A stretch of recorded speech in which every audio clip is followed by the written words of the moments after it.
दोस्तों, महाराष्ट्र में अभी आने वाले चुनाव के मद्देनजर एक बड़ी खबर आ रही है कि शरद पवार ने एक बड़ी तैयारी की है और माना जा रहा है कि इस तैयारी से बीजेपी का खेल आने वाले जो महाराष्ट्र के चुनाव हैं उसमें पलट सकते हैं। जी हां दोस्तों, शरद पवार ने विधानसभा चुनावों से सीख लेते हुए एक बड़ी तैयारी कर ली है।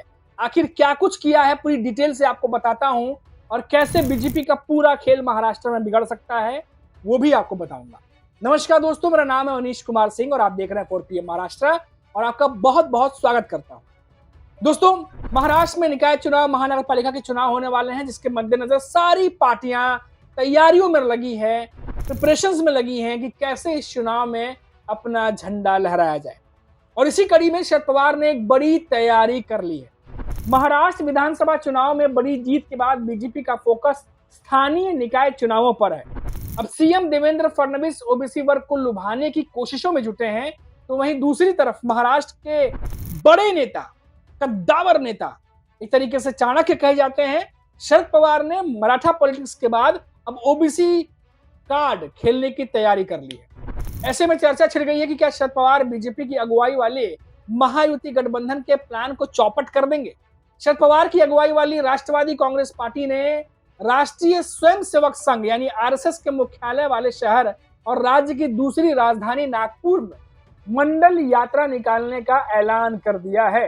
यहाँ दोस्तों, आपको पता ही है कि वैसे भी सियासत में जब यात्राएं निकलती हैं तो उसका असर देखने को मिलता है। इतिहास में भी आप जाके देख सकते हैं और हाल फिलहाल में राहुल गांधी का भी आप देख सकते हैं कि जब उन्होंने यात्राएं की थी तो कितने कुछ चेंजेस देखने को मिला था। फिलहाल आपको बता दें कि गुरुवार को राष्ट्रवादी कांग्रेस पार्टी ने नेता और पूर्व गृह मंत्री अनिल देशमुख ने कहा है कि 9 अगस्त को क्रांति दिवस के अवसर पर एनसीपी की ओर से मंडल यात्रा निकाली जा रही है, जिसकी शुरुआत नागपुर से होगी। और इसे नागपुर से क्यों कहा गया वो तो अब शरद पवार ही जानते होंगे। नागपुर में आरएसएस का मुख्यालय भी है और सभी जानते हैं कि बीजेपी का काफी कुछ जो है महाराष्ट्र में सियासत चलती है वो नागपुर से संबंधित रखती है सीधा। अब इस यात्रा को पार्टी प्रमुख शरद पवार हरी झंडी दिखाकर रवाना करेंगे। और आपको बता दें कि देशमुख ने कहा कि जब देश के प्रधानमंत्री वीपी सिंह थे तब उन्होंने मंडल आयोग की घोषणा की थी। उस समय महाराष्ट्र के मुख्यमंत्री शरद पवार थे। उन्होंने इस आयोग की सिफारिशों को महाराष्ट्र में लागू किया, जिससे ओबीसी पिछड़ा वर्ग जो है उनको आरक्षण मिला। अब ये पहल करने वाला महाराष्ट्र पहला राज्य बना और इसका सीधा लाभ ओबीसी समाज को मिला। तो अब देखिए दोस्तों, एक तरह से लुभाने की कोशिश जो है वो की जा रही है। विधानसभा चुनाव से पहले भी आपने देखा था कि ओबीसी जो समुदाय है उनका कितना प्रदर्शन वगैरह हुआ था। महाराष्ट्र में काफी कुछ बदलाव हुए थे। खैर, देशमुख ने यह भी कहा है कि यह यात्रा शरद पवार के ओबीसी समाज के लिए किए गए योगदान को जनता तक पहुंचाने के लिए निकाली जा रही है। जब यह मंडल आयोग लागू किया गया तब कुछ राजनीतिक दलों ने इसका विरोध किया और मंडल यात्रा निकाली। इस पार्टियों ने वीपी सिंह की सरकार भी गिरा दी। वही आज लोग सत्ता में है। सच्चाई जनता को जाननी चाहिए, इसीलिए मंडल यात्रा जरूरी है। अनिल देशमुख ने बताया कि यह यात्रा सिर्फ आरक्षण पर नहीं बल्कि किसानों, महिलाओं, युवाओं और कानून व्यवस्था से जुड़े मुद्दों को उजागर करने के लिए महाराष्ट्र के विभिन्न जिलों में जाएगी। अब दोस्तों, कहा यह जा रहा है कि ये जो कुछ भी हो रहा है इससे बीजेपी का खेल बिगड़ सकता है दोस्तों। लेकिन उसके अलावा दोस्तों देखिए और क्या कुछ हो सकता है वो भी मैं आपको बताता हूं कि गौरतलब है कि मंडल सिफारिशें लागू होने पर बीजेपी ने इसका विरोध किया था, ऐसा सियासत में कहा जाता है। और एनसीपी की मंडल यात्रा से राज्य में ओबीसी राजनीति गरमाने की उम्मीद है, क्योंकि ओबीसी को लुभाने की कोशिश बीजेपी कर रही है और बीजेपी ने पास्ट में जो चीजें की हैं उसको शरद पवार अपने इस रैली के द्वारा जनता तक पहुंचाना चाहते हैं कि देखिए आपके साथ ये भी किया गया था। तो इसीलिए कहा जा रहा है कि इससे राजनीति गरमा सकती है, क्योंकि बीजेपी जो करना चाह रही है उसका पूरा प्लान फेल और चौपट हो सकता है। राज्य में अभी छगन भुजबल को सबसे बड़ा ओबीसी नेता माना जाता है। वे अजीत पवार की अगुवाई वाली एनसीपी में है और महाराष्ट्र में अगस्त में जहां यह यात्रा निकलेगी तो वहीं 1 महीने बाद अक्टूबर में निगम चुनावों का काउंटडाउन भी शुरू हो जाएगा। तो यानी बड़ी सोची समझी रणनीति है शरद पवार की तरफ से जो कि अपनाई जा रही है। यानी कि जो चीज बीजेपी महाराष्ट्र में करना चाहती है उसी को फेल करने का एक तरीके से तोड़ जो है वो शरद पवार ने निकाल लिया है। अब देखिए दोस्तों, आपको पता होगा कि जब छगन भुजबल जो कि ओबीसी का सबसे बड़ा चेहरा है महाराष्ट्र में इस समय, जब महाराष्ट्र में विधानसभा चुनाव के बाद जब मंत्रिमंडल का विस्तार हो रहा था, नेता बनाए जा रहे थे कि कैबिनेट में कौन कौन होगा, उस समय छगन भुजबल को ये उम्मीद थी कि उन्हें कैबिनेट में जगह मिलेगी, लेकिन धनंजय मुंडे से लेकर बाकी तमाम नेताओं को जगह मिली, लेकिन छगन भुजबल को जगह नहीं मिली।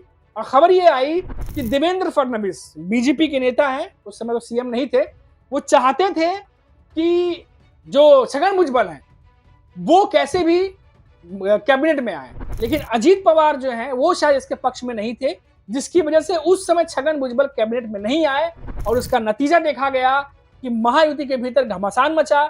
छगन भुजबल अजीत पवार से नाराज नजर आए और इस फैसले के बाद वो अजीत पवार से मिले भी नहीं थे, ये भी खबर थी, वो उल्टा देवेंद्र फडणवीस से मिले थे।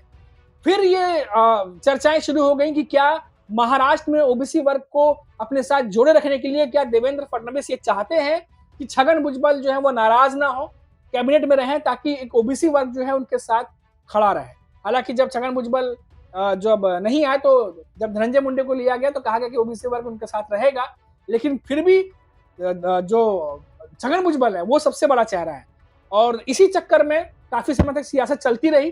फिर देखा गया कि बीड़ में जो सरपंच की हत्या हुई, फिर बहुत सारी चीजें उठी, फिर विपक्ष ने विरोध किया और तमाम चीजें चलती रही। उसके बाद देखा गया कि धनंजय मुंडे का इस्तीफा मांगा गया। उसके बाद देवेंद्र फडणवीस पर दबाव बना, देवेंद्र फडणवीस ने वो बॉल अजीत पवार के पाले में डाल दी, क्या कि धनंजय मुंडे अजीत पवार की पार्टी के नेता हैं तो वो डिसाइड करेंगे।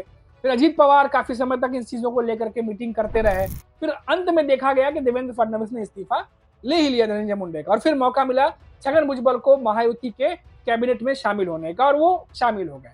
लेकिन ये तमाम चीजें घटनाएं हुई दोस्तों, इसके बाद भी कई सारी ऐसी चीजें की जा रही हैं जिससे ये कहा जा रहा है कि ओबीसी वर्ग को बीजेपी चाहती है कि उनके साथ जुड़े रहे, ताकि आने वाले चुनाव में जो है वो नुकसान ना हो। क्योंकि देखिए दोस्तों, अभी राज ठाकरे, उद्धव ठाकरे, वो जिस तरीके से मराठी अस्मिता और भाषा की तमाम बातों को लेकर के चल रहे हैं, बीजेपी को पहले ही हमने देखा कि नुकसान होते हुए देख उनको अपना फैसला वापस लेना पड़ा। जो पहली कक्षा से हिंदी भाषा सिखाने की बात चल रही थी, उसके बाद अब ये ओबीसी वर्ग वाला शरद पवार ने जो दाव खेला है।